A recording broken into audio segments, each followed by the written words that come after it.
হচ্ছে এবার আমরা ব্যানার উন্মোচন করব। ব্যানার উন্মোচনের মুহূর্তে আমরা শুভম ট্রেনটা ধরে নাও, শুভম ট্রেনটা ধরে নাও।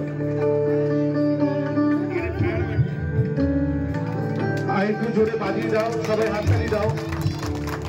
আমাদের ব্যানার উন্মোচন, ব্যানার উন্মোচন।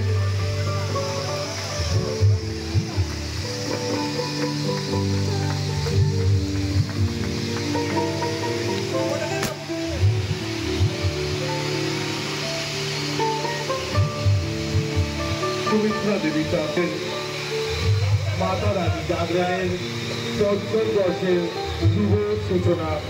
এই মুহূর্তে আমরা সেই শুভক্ষণের সাক্ষী রয়েছি।